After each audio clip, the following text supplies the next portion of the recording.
Hi people, it's about midday 1 p.m. on Saturday the 28th of June 2016, and this is just a snapshot of where we are right now and a heads up for what's coming up. Over the next few days, obviously I will post the monthly forecasts for the week ahead, for the month ahead. I will also do the week ahead videos for the coming month. Okay, but I've had a snapshot of what's coming up and what's going on right now, and it's interesting. So for those astrological students who are out there, and those of you who can read in ephemeris or understand astrological language, or at least relate to the ongoing changing patterns in the sky, this video is going to be of interest.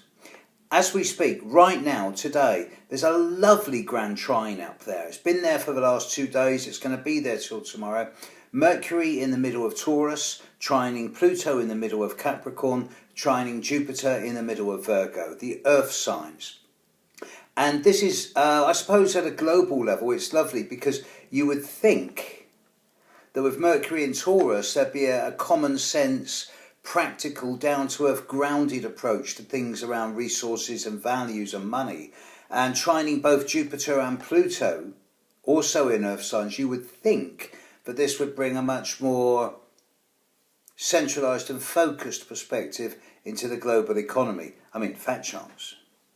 But that's the potential, and it's particularly good for those people born at the end of the first week of the earth signs. So first week of people born at the about 6th, 7th of September, 6th, 7th of May, and 6th, 7th of January. You're being affected rather nicely at this time, and it is a good time for financial opportunities. However, there's also an ongoing T-square between Jupiter opposite Neptune, T-squaring Saturn, and that's having a somewhat destabilising effect on the global markets, the global economy, the global politic. Jupiter opposite Neptune is creating a lot of amplified confusion as to the nature of reality, and Saturn squaring them both is saying, well, get it right or don't get it right, one of the two, no middle ground. And this is particularly affecting those individuals born around the middle or just before the middle of Pisces, Virgo and Sagittarius. Again, 6th, 7th of September, December and March. And if you're one of these, then yeah, you've had a rough time in this last 2 or 3 months, and it's still going on, although this is the last month. But in this coming month, there's going to be a couple of grand crosses. Both of them are going to be quite difficult. The second one, well, they'll both be brief, but they're both going to be quite pokey. The first one's going to be on the new moon in Gemini on the 5th of June, around about 3 a.m. UK time, 4 a.m. And it's going to be taking place at 14.5 Gemini, squaring Neptune, opposing Saturn, exactly squaring Jupiter.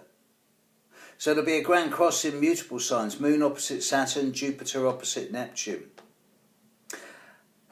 I do expect more refugee disasters, oil issues, water issues. I think this is going to be a bit of a difficult time this coming week, and the run-up to the new moon is going to be a bit of a stinker.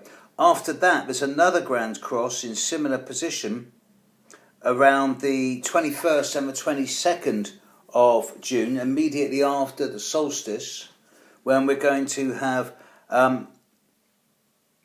Mercury at 13 degrees of Gemini, Neptune at 12 Pisces, Saturn at 11 Sagittarius, Jupiter at 15 Virgo.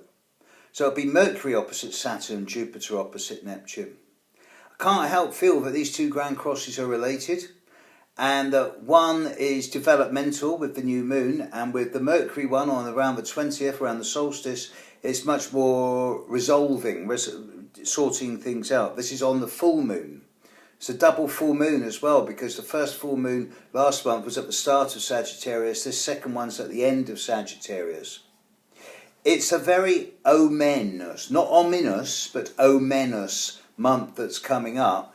And this is just a bit of a heads up that, I think this is probably going to be the most difficult month of the year. in a large number of different ways. It doesn't help, of course, that Mars is bloody retrograde in Scorpio as well, standing still at the very end of the month. There's no one specific pattern here that says that this will happen or that this is a difficult thing. But it is suggestive that we are in a really crunch times, a lot of different influences, which, impacting all together, I do anticipate some pretty difficult news this coming month. And I don't wish to be a downer. Some of you will already, a good quarter of my clients will have already received this new video service thing I'm offering. The rest of you will hear about it, if you're an existing client, within the next few weeks. And that's proving to be massively successful, and that's something that's really good. A lot of people are getting a lot of benefit out of that. Hopefully I'll be able to take that globally, but more on that later. Heads up for this coming month. I'm already looking forward to July. Catch you later, world. Bye.